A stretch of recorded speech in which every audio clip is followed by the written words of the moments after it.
Hello friends, welcome back to my YouTube channel Enlight Nursing Classes Center of Excellence.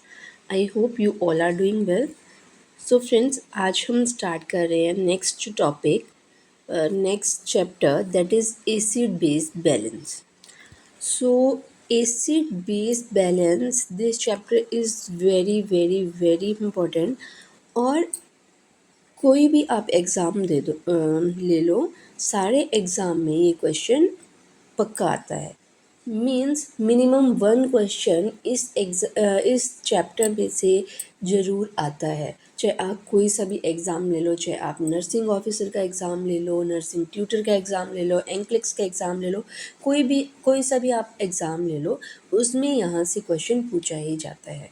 और इस chapter में से जो क्वेश्चन पूछा जाता है वो क्लिनिकल बेस्ड भी होता है. डायरेक्ट क्वेश्चन तो नहीं पूछा जाता, बिकॉज एसिड बेस बैलेंस इसमें न्यूमेरिकल वैल्यूज़ होती हैं, तो उसके बेस पे हमें फाइंड आउट करना पड़ता है कि पर्सन को एसिडोसिस हो रहा है या एल्कलोसिस हो रहा है, रेस्पिरेटरी एसिडोसिस हो रहा है या मेटाबॉलिक एसिडोसिस हो रहा है, मेटाबॉलिक एल्कलोसिस हो रहा है, राइट. सो ये सारे न्यूमेरिकल बेस्ड भी होते हैं. सो आज हम फर्स्टली क्लियर करेंगे कि कैसे हम फाइंड आउट करेंगे कि एसिडोसिस कैसे हम फाइंड आउट करेंगे, एल्कलोसिस कैसे फाइंड आउट करेंगे, respiratory acidosis, respiratory alkalosis, metabolic acidosis, metabolic alkalosis, ये हम सारी चीज़ें कैसे फाइंड आउट करेंगे. सो आज की क्लास में आपको मैं इस वे में समझाऊंगी कि आपको कभी भी ये चीज़ आप नहीं भूल पाओगे कि एसिड बेस बैलेंस के क्वेश्चन को कैसे हमने आंसर करना है, राइट. तो चलते हैं अपने क्वेश्चन की तरफ. सो हमारा फर्स्ट क्वेश्चन है question number 54. The nurse reviewed the arterial blood gas result of a client and note the following: pH 7.45, partial carbon dioxide 2 of 30 mm of Hg, means 30 mm of Hg, and bicarbonate है 20 milli equivalent per liter. The nurse analyzed this result as indicating which condition, right. So हमसे यहाँ पे value पूछी गई है. सो ये value हमें क्या इंडिकेट कर रही है, हमें ये क्वेश्चन में पूछा गया है, राइट. सो जैसे मैंने आपको बताया कि इसमें मेन फोकस क्या होगा, न्यूमेरिकल वैल्यूज़ का, राइट. न्यूमेरिकल फोकस करना है हमने. जो न्यूमेरिकल वैल्यूज़ हैं जैसे पीएच होगी, कार्बन डाइऑक्साइड का लेवल हो गया, बाइकार्बोनेट का लेवल हो गया, राइट. सो इन चीज़ों पे हमने फोकस करना है. इसी के बेस पे हम इसको आंसर करेंगे कि ये रेस्पिरेटरी एसिडोसिस है, मेटाबॉलिक एसिडोसिस है, राइट. सो उसके बेस पे हम इसको आंसर करेंगे, राइट. सो देखते हैं. सबसे पहले हम इस क्वेश्चन को लिख लेते हैं. इसमें हमें पीएच बताई गई है. पीएच है हमारी वैल्यू 7.45 एंड नॉर्मल वैल्यू क्या होगी, नॉर्मल वैल्यू होती है पीएच की 7.35 to 7.45, right. So according to the normal value 7.45 is the normal, so this one is the okay, means इसमें कोई दिक्कत नहीं है, राइट. नॉर्मल वैल्यू है हमारी. Next is partial carbon dioxide. So carbon dioxide की वैल्यू है हमें जो दी गई है वो है 30 और नॉर्मल वैल्यू कितनी होती है 35 to 45. So according to the normal value जो हमें क्वेश्चन में वैल्यू बताई है वो इंक्रीज्ड है, राइट. सो थर्ड हम बात करते हैं जो हमें क्वेश्चन में बताया गया है बाइकार्बोनेट. बाइकार्बोनेट है हमारे पास 20 हमें बताई गई है वैल्यू. सो 20 वैल्यू है. सो हमारी नॉर्मल वैल्यू कितनी होती है 21 to 28. सो मीन्स जो बाइकार्बोनेट की वैल्यू है दैट इज स्लाइट डिक्रीज है, राइट. सो हमने ये चीज़ें हमने क्वेश्चन में देखी हैं, हमें क्वेश्चन में ये चीज़ें बताई गई हैं. सो सबसे पहले एसिड बेस बैलेंस को आंसर करने के लिए you should know normal value of pH, normal value of carbon dioxide and normal value of bicarbonate, right. तो उसके बेस पे ही आप आंसर कर पाओगे, उसके बेस पे आपको पता चलेगा कि एसिडोसिस है या एल्कलोसिस है, राइट। सो नेक्स्ट हम बात करते हैं सेकेंड थिंग जो इसमें आ रही है कि हमारे 2 ऑर्गन्स हैं that regulate acid based, right. 2 organs regulate करती हैं एसिड बेस्ड को। So first organ is lungs, right, and second organ is kidney. So ये 2 ऑर्गन्स हैं जो रेगुलेट करती हैं एसिड बेस को, राइट। सो लंग रेगुलेट करती है कार्बन डाइऑक्साइड को एंड किडनी रेगुलेट करती है बाइकार्बोनेट को, राइट। सो इतना आपको समझ आ गया कि 2 ऑर्गन्स रेगुलेट करती हैं हमारी एसिड बेस को in the body. So lungs regulate करती है कार्बन डाइऑक्साइड को एंड किडनी रेगुलेट करती है बाइकार्बोनेट को, राइट। सो अगर लंग्स में अगर कार्बन डाइऑक्साइड की वैल्यू अगर इंक्रीज या डिक्रीज हो रही है, सो वो इंडिकेट करेगा रेस्पायरेटरी, मीन्स रेस्पायरेटरी एसिडोसिस भी हो सकते हैं और रेस्पायरेटरी एल्कलोसिस भी हो सकता है, राइट। और सेकंड हम बात करें कि अगर बाइकार्बोनेट में अगर चेंजेस आ रहे हैं, दैट मीन्स मेटाबॉलिक, ये इंडिकेट करता है मेटाबॉलिक को। सो पर्सन में मेटाबॉलिक एसिडोसिस भी हो सकता है और मेटाबॉलिक एल्कलोसिस भी हो सकता है, डिपेंड करता है वैल्यू इंक्रीज हो रही है या डिक्रीज हो रही है, वो हमने क्वेश्चन में देखना है, राइट। सो इतनी चीज़ आपको समझ आ गई होगी। सो इसके आगे हमारी 2 चीज़ें आती हैं। अब रेस्पिरेटरी और मेटाबॉलिक, इसके आगे भी हमारी 2 चीज़ें आती हैं, that is acidosis and alkalosis. So इसमें हम देखते हैं, ये हो गया हमारा रेस्पिरेटरी मीन्स लंग और ये हो गया हमारा मेटाबॉलिक दैट मीन्स किडनी। सो इसमें भी हमारी 2 थिंग्स इसमें इंक्लूडेड हैं, that is acidosis, right, acidosis and alkalosis, right. And इसमें भी सेम चीज़ है, alkalosis and acidosis, right. So metabolic acidosis भी होगा और एल्कलोसिस भी होगा और रेस्पिरेटरी में भी सेम चीज़ होगी, एसिडोसिस एंड एल्कलोसिस। और इन दोनों के बीच में हमारी इसके बीच में एक चीज़ और आएगी, that is H+, right, hydrogen ion. अगर हाइड्रोजन इसकी pH वैल्यू, राइट, अगर 7.35 से कम है, राइट, 7.35 से कम होगी दैट मीन्स एसिडोसिस है, राइट। अगर कम होगी दैट मीन्स एसिडोसिस, और अगर ज़्यादा होगी 7.45 से ज़्यादा होगी that means alkalosis. I think इतना क्लियर है, राइट। सो इसमें मैंने आपको 2-3 चीज़ें बताई। सबसे पहले नॉर्मल वैल्यूज़, राइट, हमें नॉर्मल वैल्यूज़ पता होनी चाहिए, जो हमने क्वेश्चन में भी देखा कि हमारी नॉर्मल वैल्यूज़ क्या हैं। उसके बाद मैंने आपको बताया कि हमारी 2 बॉडी ऑर्गन्स रेगुलेट करती हैं एसिड बेस को। First one is the lung and second one is the kidney. So अगर लंग रेगुलेट करती है कार्बन डाइऑक्साइड को एंड सेकेंड बाइकार्बोनेट रेगुलेट करता है किडनी, राइट।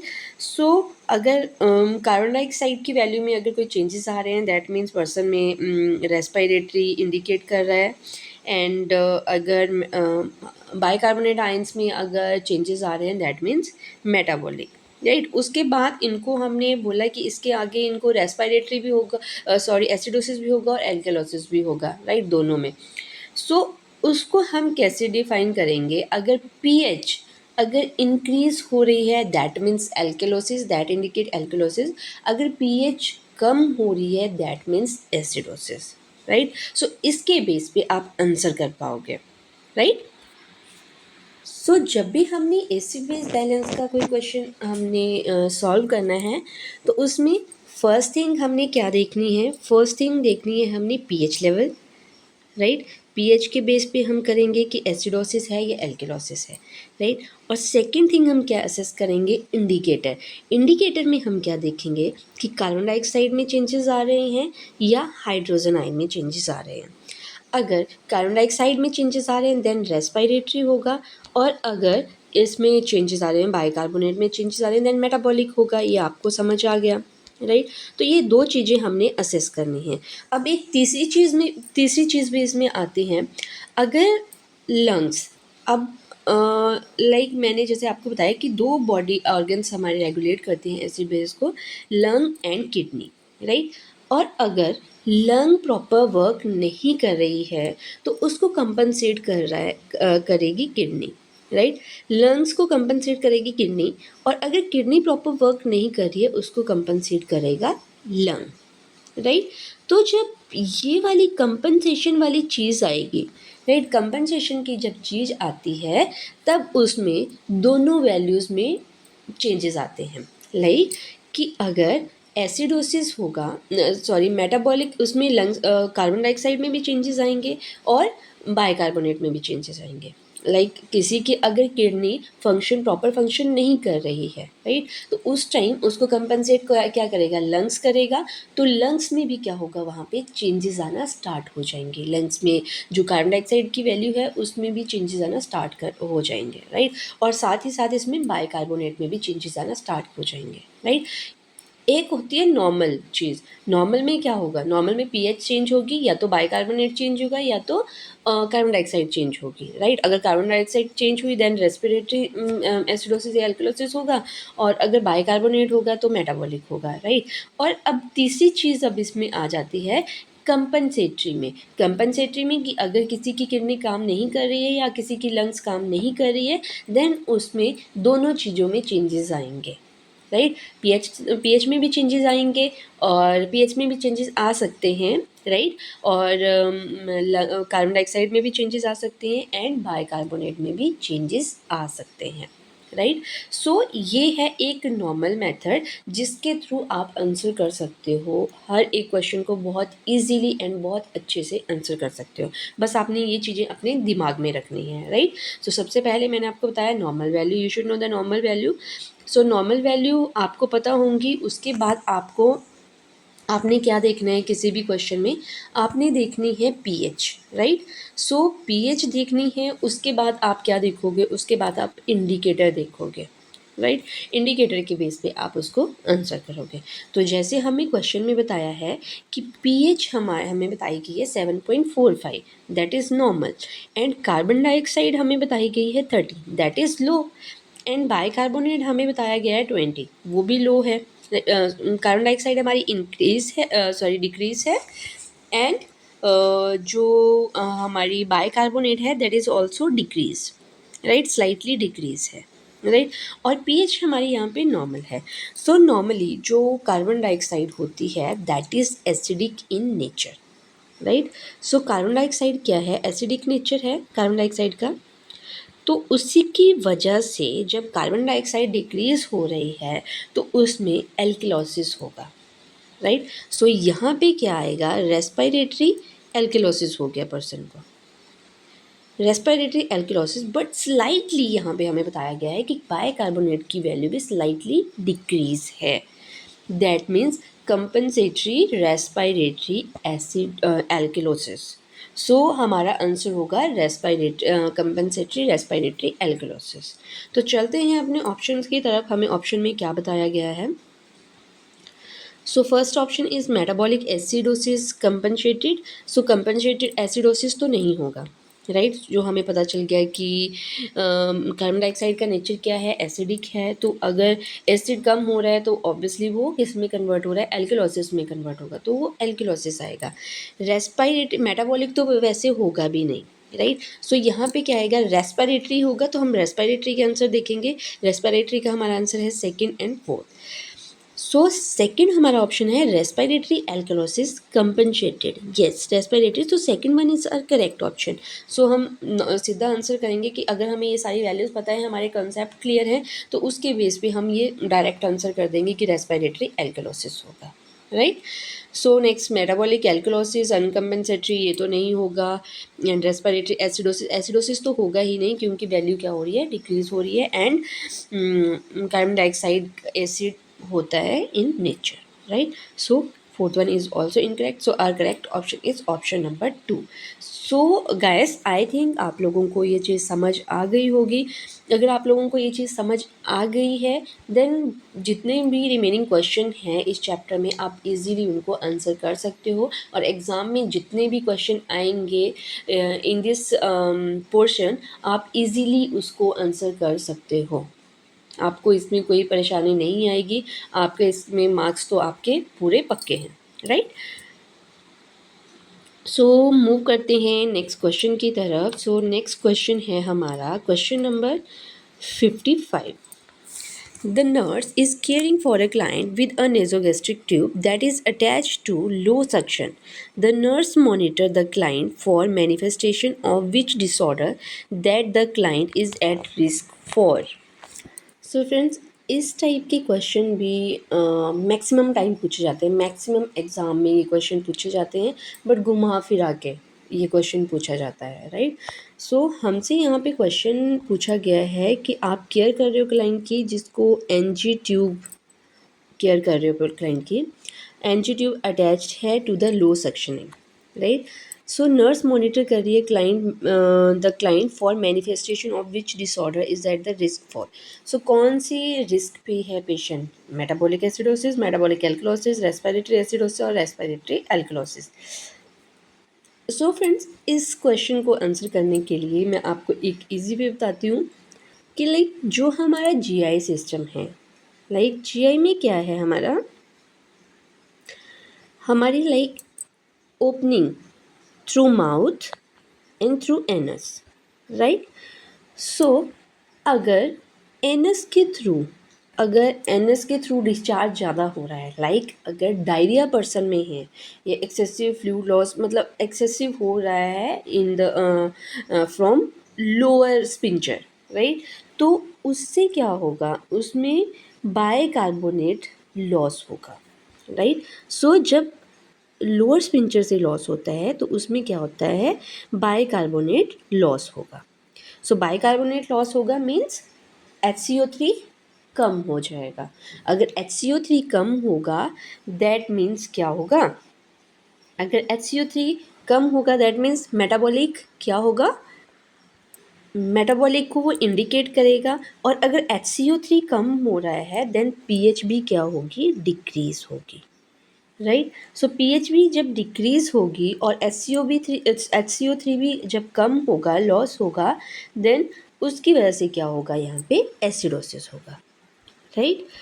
और अगर पर्सन की अपर स्पिंचर लाइक माउथ के थ्रू अगर ज़्यादा सिक्रेशंस हो रही हैं, ज़्यादा लॉस हो रहा है फ्लूइड्स का, देन उसमें क्या होगा, H+ लॉस होगा, राइट. H+ लॉस होगा मीन्स जो pH है दैट विल बी इंक्रीज. और अगर pH इंक्रीज हो रही है तो वो क्या इंडिकेट कर रहा है, alkalosis, right. So maximum time ये क्वेश्चन भी पूछा जाता है कि पर्सन को वॉमिटिंग हो रही है तो वो कौन सी रिस्क पे, एसिड बेसिड इम्बैलेंस कौन से रिस्क पे होता है, राइट. तो इस टाइप के क्वेश्चन भी पूछा. अगर वॉमिटिंग हो रही है देन मेटाबॉलिक एल्कलोसिस, एंड अगर डायरिया पर्सन में हो रहा है देन मेटाबॉलिक एसिडोसिस. तो इस कंसेप्ट को थोड़ा अपने माइंड में सेट करना और उसी के बेस पे इसको आंसर करना. बिकॉज यहाँ पे जो गैस की यहाँ पे कोई वैल्यू हमें नहीं बताई गई है. और अगर हमें यहाँ पे गैस की ज़रूरत नहीं है, जैसे एनजी ट्यूब यहाँ पे चली है, नेजोगैस्ट्रिक ट्यूब चल रही है पेशेंट में, देन इसमें गैस का इसमें कोई रोल नहीं होगा. इसमें मेन फंक्शन किसका आएगा, किडनी का आ रहा है, राइट. मेटाबॉलिक का आ रहा है, ना कि रेस्पिरेटरी का आ रहा है. तो इसमें मेन इफेक्ट किस पे पड़ रहा है, मेटाबॉलिक पे. सो रेस्पिरेटरी के ऑप्शन को हम साइड में रखेंगे, राइट. हमने मेटाबॉलिक को ही हमने इसमें लेना है. अब यहाँ पे हमें बोला गया है नेजोगैस्ट्रिक ट्यूब. सो नेजोगैस्ट्रिक ट्यूब थ्रू नेजल वो इंसर्ट की गई है टू द पर्सन में. सो उसमें क्या होगा, उसमें हम पेशेंट में क्या होगा, जो हाइड्रोजन आयन है that will be loss and pH क्या होगी, इंक्रीज होगी. अगर हाइड्रोजन आयन लॉस हो रहा है और pH इंक्रीज हो रही है तो वो क्या इंडिकेट कर रहा है, एल्कलोसिस. सो यहाँ पे क्या होगा, मेटाबॉलिक एल्कोलोसिस। और अगर पेशेंट में अगर कोलोस्टमी का क्वेश्चन अगर हमसे पूछा जाता है, अगर कोलोस्टमी अगर पर्सन में हुई है, देन उसमें कौन से रिस्क पे होता है पेशेंट? उसमें पेशेंट रिस्क पे होगा एसिडोसिस, मेटाबॉलिक एसिडोसिस, राइट। सो ये कंसेप्ट आप ध्यान रखना कि अगर अपर स्पिंचर से, अपर माउथ से अगर सिक्रीशन ज़्यादा हो रही हैं, देन इसमें hydrogen ion that will be decrease और पीएच क्या होगी? इंक्रीज होगी, राइट।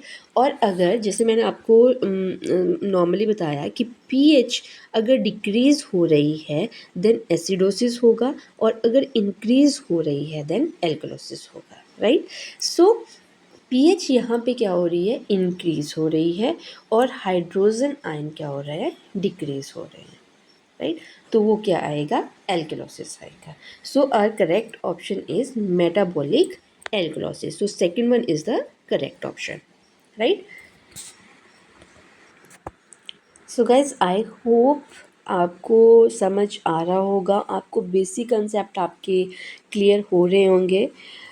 सो अगर आपको कंसेप्ट क्लियर हो रहे हैं then kindly like the video, subscribe my channel and share with your friends. So चलते हैं नेक्स्ट क्वेश्चन की तरफ। हमारा नेक्स्ट क्वेश्चन है क्वेश्चन नंबर 56।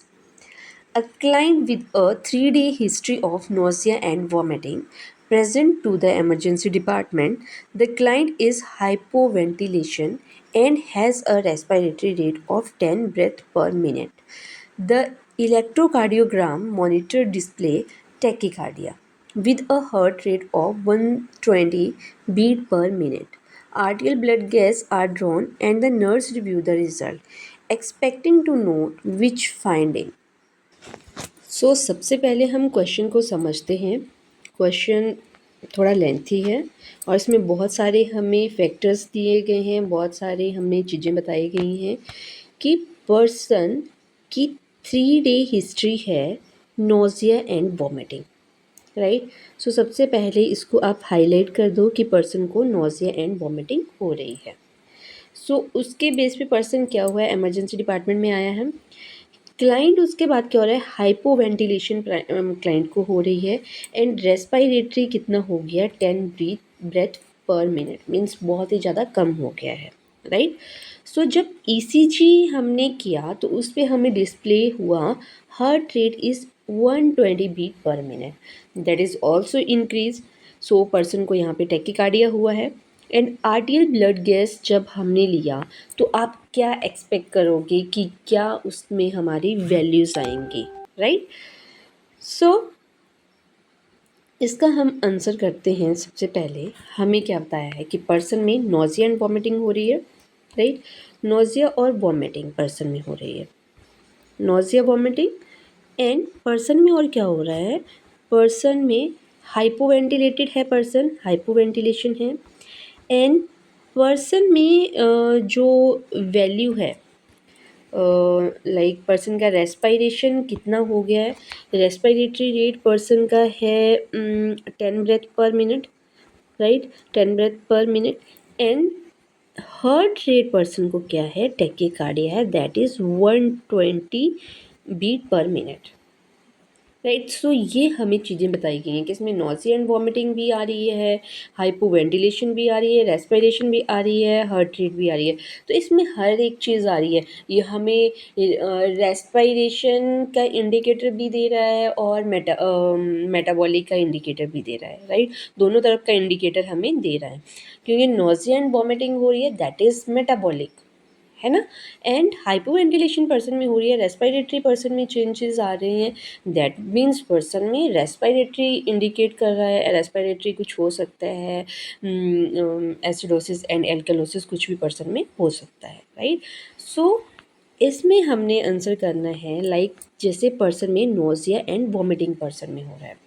अगर पर्सन में नोज़िया एंड वॉमिटिंग हो रहा है, जैसे मैंने आपको प्रीवियस क्वेश्चन में बताया कि पर्सन का जब अपन जैसे माउथ के थ्रू जैसे सिक्रीशंस होना स्टार्ट हो जाती हैं, बहुत सारा लॉस होता है, तो उसकी वजह से क्या होगा? हाइड्रोजन लॉस होता है, राइट। उसकी वजह से हाइड्रोजन लॉस होगा। ये क्या इंडिकेट हमें कर रहा है? एल्कलोसिस हमें इंडिकेट कर रहा है।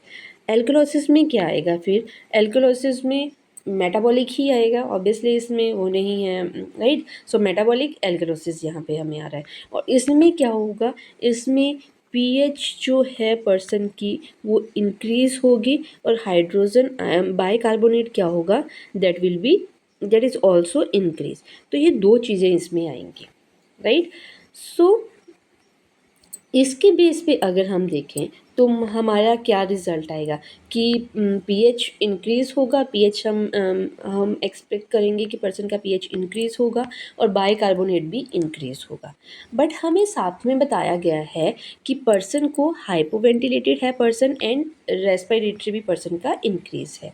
सो पर्सन का अगर रेस्पिरेटरी डिक्रीज़ है देन क्या होगा, कार्बन डाइऑक्साइड की कम्युलेशन हो जाएगी, राइट। सो कार्बन डाइऑक्साइड बहुत ज़्यादा एकमुलेट होने लग जाएगी पेशेंट की बॉडी में। सो अगर कार्बन डाइऑक्साइड अगर बॉडी में इंक्रीज हो रही है तो उसकी वजह से पर्सन को रेस्पिरेटरी एसिडोसिस भी हो सकता है, राइट। सो इसमें हमारी रेस्पिरेटरी एसिडोसिस में हमारी वैल्यू फिर क्या आएगी, इसमें पीएच डिक्रीज होगा, right, and carbon dioxide will be increase. So हमारी ये वैल्यू आएगी, राइट। बट हमें यहाँ पे अब दोनों चीज़ें बताई गई हैं, अब ये दोनों चीज़ें हमारे पास आ रही हैं। तो जब मैंने आपको बोला कि जब दोनों चीज़ें जब आती हैं तब हमारे पास कंपनसेशन में आंसर आता है, राइट। तो यहाँ पे बॉडी कंपनसेट कर रही है। आई थिंक आपको सिनेरियो समझ आ गया होगा जैसे मैंने आपको बताया। बिकॉज फर्स्टली पर्सन कैसे आया हॉस्पिटल में, नोज़िया एंड वॉमिटिंग से। नोज़िया एंड वॉमिटिंग पर्सन में हुआ, उसकी वजह से पर्सन में क्या होगा, मेटाबॉलिक एल्कलोसिस पर्सन में होगा। मेटाबॉलिक एल्कलोसिस जब पर्सन उस चीज़ को कंपनसेट करेगा तब वो हमारी बॉडी, हमारे लंग्स उसमें वर्क करना स्टार्ट करेगी। सो लंग्स जब कंपनसेट करेगी मेटाबॉलिक एल्कलोसिस से तब उसमें क्या हुआ, तब हम पेशेंट का जो रेस्पिरेटरी रेट है वो डिक्रीज़ हुआ एंड पर्सन हाइपोवेंटिलेटेड हुआ, राइट। सो अगर करें हम हार्ट रेट की बात तो हार्ट रेट का इसमें कोई रोल नहीं है एसिड बेस बैलेंस में। सो मेन रोल हमारा आता है हमारा respiration and nausea and vomiting का। सो आई थिंक आपको ये चीज़ भी समझ आ गई होगी। बिकॉज यहाँ पे दोनों इंडिकेटर क्या हैं, दोनों इंडिकेटर में यहाँ पे प्रॉब्लम आ रही है। मीन्स एक में nausea and vomiting means metabolic को भी इंडिकेट कर रहा है, रेस्पिरेशन पे भी इफेक्ट है, कार्बन डाइऑक्साइड ज़्यादा एकमुलेट हो रही है तो उसकी वजह से रेस्पिरेटरी एसिडोसिस भी हो सकता है, राइट। बट क्वेश्चन में हमें क्या बताया गया है, क्वेश्चन हमारा था कि पर्सन की 3 डे हिस्ट्री है नोज़िया एंड वॉमिटिंग, राइट। तो सबसे पहले नोज़िया एंड वॉमिटिंग हुए, फिर पर्सन हाइपोवेंटिलेटेड हुआ, राइट। सो हमने इसमें क्या देखते हैं, हमारा आंसर क्या आएगा, हमारा आंसर आएगा इसमें मेटाबॉलिक एल्कलोसिस। सो देखते हैं मेटाबॉलिक एल्कलोसिस में क्या आएगा, हमारी वैल्यूज़ पीएच की वैल्यू मेटाबॉलिक एल्कलोसिस में इंक्रीज होगी एंड बाइकार्बोनेट भी इंक्रीज होगा। और ये केस है compensated metabolic alkalosis, right। So first option is a decrease pH, decrease तो नहीं होगी, pH will be increase, so increase pH and decrease bicarbonate भी decrease नहीं होगा, bicarbonate भी increase होगा। तो third one decrease pH decrease तो नहीं होगी and fourth one is an increase pH and increase bicarbonate ions, so fourth one is the correct option। So friends I hope आपको मैंने जितना भी आज कराया वो आपको समझ आ गया होगा। बिकॉज ये बेसिक है इसका एसिड बेस बैलेंस का। सो अगर आपका बेस क्लियर है सो आप बड़े से बड़ा क्वेश्चन भी आप इजीली क्लियर कर पाओगे, राइट। सो फ्रेंड्स आज की क्लास में इतना ही, रिमेनिंग क्वेश्चन करेंगे हम नेक्स्ट क्लास में। सो आज आप ये अपने जो कॉन्सेप्ट हैं जो मैंने आज आपको बताया एसिड बेस बैलेंस को कैसे आपने आंसर करना है वो आप अच्छे से समझ लीजिए और रिमेनिंग क्वेश्चन हम कल करेंगे इसी कॉन्सेप्ट के बेस पे, राइट। सो गाइज अगर आपने मेरा चैनल सब्सक्राइब नहीं किया है so kindly subscribe my channel, share with your friends and like the video. Thank you, bye bye.